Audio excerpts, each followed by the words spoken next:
This is Good Whispers, and today I am going to start the story Mermaid and the Witch.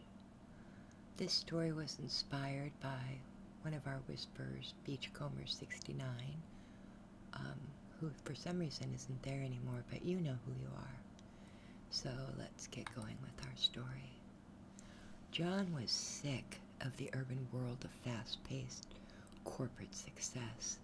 He had to get away from its pressures and demands. He felt as if he was about to explode. Traffic jams, deadlines, hurry, hurry, worry, worry, very fast-paced, and it never ended. Every day was the same, 17 hours, 6 days a week, worrying about getting the loads and loads of work done. You do this for 15 years and you wonder who you are, John thought as he put his clothes into a small suitcase and got into his car. He set his GPS system for north and just started to drive. In a little over an hour of driving, north by west, the traffic had thinned to almost nothing. His body felt tense as he drove through the winding cliff passes. The ocean was a welcome sight, and as soon as he saw a place that faced the water, he parked. Nothing but small beach overlooking a cove in the rock were in his view right now. There was a slight rain and a bit of a wind, so he turned on the wipers and sat there and gazed out the window. John still had his engine running. He had an inner conflict going on whether or not to turn off the motor as he watched the little splats of rain against the window. Then he saw it, and only for a brief second. Was that a girl, he thought? His eyes tried to focus as he turned off the engine and stepped out of the car and tried to see a little clearer. He couldn't see anything, so he reached back into the car for his windbreaker and wiped off his glasses. Zipping it up, he headed down the beach. Where'd she go?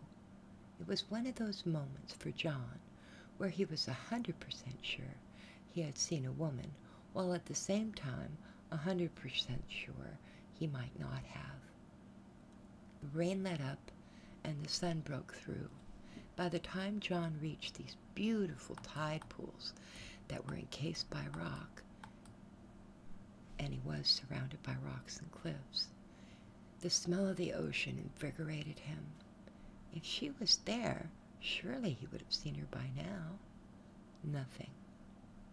There were a few dead starfish on the outside of a tide pool that he came upon, and inside he noticed that there were living ones clinging to the rocks, and an octopus that he almost missed completely because it was so well camouflaged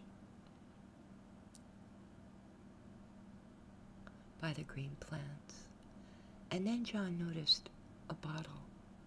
He reached down, looking at the old glass. He fished it out with a stick.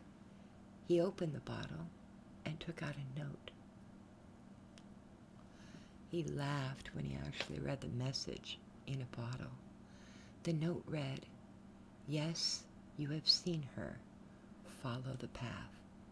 John could hardly believe what he was reading. This had to be a joke. And what path? He looked up and around the beach area, then saw a tiny foot trail leading into some woods. He placed the note and the bottle back into the tide pool. Then he decided to go back to his car and pick up a few things before going down that trail. Once at his car, he grabbed a flashlight and a compass. He had been walking through the woods following the path when the path became a larger road with a canal of water to one side. He followed this and eventually ended up in a large meadow area, and then he saw it. The castle. He crossed the bridge that went across the moat. Old ruins surrounded by a moat and what appeared to be a lake off to one side. The ocean was in view from the castle, John noticed as he was approaching the ruins. So we have a lot of meadow and marshes, but the castle was somewhat up on a hill. John saw that part of the castle, and it seemed to be untarnished by time, but some was in ruin. A fire was coming out of one of the massive chimneys, and John decided that he would see if anyone was there. The light from the day was beginning to fade. He approached massive wooden doors with lion knockers. He pounded with his hand instead. An old man came up to John and stood next to him. "There would be no one here, except for old Miss Alice," said the old man. "Your wife?" inquired John. "Oh, good God, no," said the old man. "Pity the poor fellow who would be Miss Alice's husband. I am just the groundskeeper, Mr. Cross, and I'm off to my supper. See you in the morning, laddie." And with that he walked away. In the morning, thought John. A kindly-looking woman opened the door. "Yes," she said. "Do you own this castle?" John asked her. "Oh, no, I'm a caretaker. I'm Mrs. Alice, and if you are looking for lodging for the night, we can accommodate you. Would you like a cup of tea?" John was a bit puzzled at the thought of spending the night, but the tea sounded wonderful, and he wanted to see the inside of the castle, so he stepped inside to a great stone foyer. When he walked in, he noticed a great, large wooden banister of stairs that went upward. In the foyer, there were great big, comfortable couches and various other antiques and a musty old rug. Miss Alice motioned to John to go into a greeting room, a very tall room that must have been 20 feet tall, all oak walls with very ornate patterns running through the woodwork, and a very large fireplace that took up the entire wall, comfortable-looking chairs, and very elaborate tables. Miss Alice asked John to take a seat. She poured him tea and offered him cakes and buttered muffins, and took a seat with her own cup. "I can imagine what brought you here," she said. "You, like so many men before you." "Yes," said John. "You saw the mermaid." "The mermaid?" he said with great surprise. "You did not see her?" asked Mrs. Alice. "Well, I saw what I thought was a woman," he said, "but no mermaid." "Oh," said Mrs. Alice, rather dryly. "Did she have very long hair?" John, still laughing at the thought that someone would suggest a mermaid. "Is there a mermaid, Mrs. Alice? Some say there is," she responded, "and some say she's a witch." The tea was wonderful and hot, and warmed John from the cold winds of the seashore chill. He had experienced during his walk.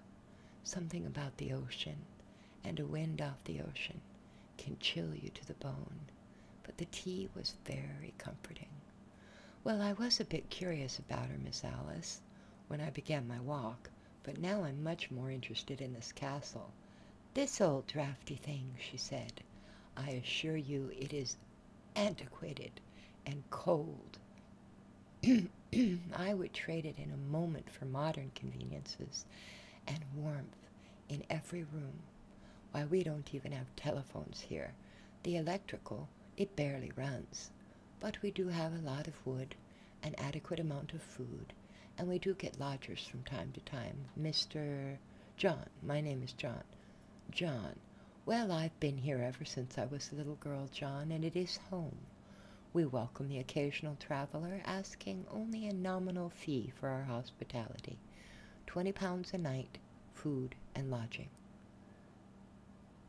"Have you ever seen the girl, Mrs. Alice?" "Of course I have, John. Everyone has. She appears as a mermaid by the sea, or a young woman who sits by the marshes, where the old graveyards are, her hair blowing in the wind. And I have heard, though not seen for myself, that she can appear as a ghastly old hag, frightening even Medusa." I first saw her when I was a wee child, and must admit I have not seen her but a dozen times, if that, in all that time. It is a rare thing she is seen, and we like to say she summons those who do see her. Well, this is quite a tale, Mrs. Alice, but I believe I shall be walking back now, though I am tempted to stay at the castle and learn more about it. History has been a passion of mine for years. Suit yourself, John. However, you do realize it is now dark outside, and the walk is 7 miles back to the beach, to the tides. You know, just getting to the beach is the 7 miles, and that little path that you took to get up here from the coastline there, it'll be covered with water. You know the tide's in. So I do advise you stay for the night, if you are able to, as otherwise you may find yourself in somewhat of a dangerous tidal situation, even though fate, it would deem you lucky with the light of the full moon tonight. John could hardly believe that he and Mrs. Alice had been chatting long enough for it to become dark. Perhaps when you leave in the morning, John, Mr. Cross can point you to a safe passage through those dense marshes. I hate bogs myself. And you can investigate the old cemetery. You'll find quite a few nobles buried there. It is very old indeed. Well, all right, Mrs. Alice, can you show me to my room? Mrs. Alice rose to show John his room. They climbed a massive staircase that led to a very long, wide hallway. John could see many rooms and antiques. Halfway down the hall, Miss Alice stopped and opened a door to John's left. It was a large room with a fireplace and a large old poster bed, again with many antiques, and a large window that faced the ocean. John could see that it was indeed dark outside. Mrs. Alice went over to the fireplace.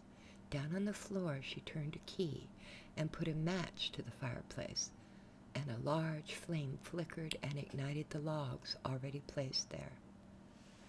She then placed an antique bed warmer in the outer part of the log to warm it up. She explained to John where the lavatory was, and mentioned she would bring him some dinner to his room if he liked. Breakfast and tea could also be served in his room if he wished, or he could sit in the garden breakfast area, which was more like a solarium enclosed with glass and many exotic plants and a waterfall. There was no telephone in his room, but she could be buzzed with a button on the wall that she showed him, if he really needed anything.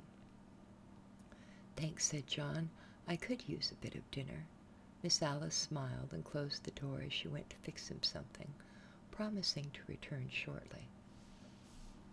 John felt the cold of outside through the old lead glass panes of the window. He could see the moon's glow over the ocean. He reached into his pocket for his cell phone, which told him he had no reception. It was a mild annoyance to him, but no shock. After all, he was out in the middle of nowhere. How far out in the middle of nowhere was anyone's guess? There was a knock on his door. He went to answer it, and no one was there. But about 15 minutes later, Miss Alice showed up with a big bowl of beef stew and some biscuits, along with some piping hot mint tea, which she explained would help him sleep. He sat in the front of the fire and enjoyed the stew, thinking it may be the best stew he had ever tasted. There was limited electric, and what they had in the old lamp flickered a lot.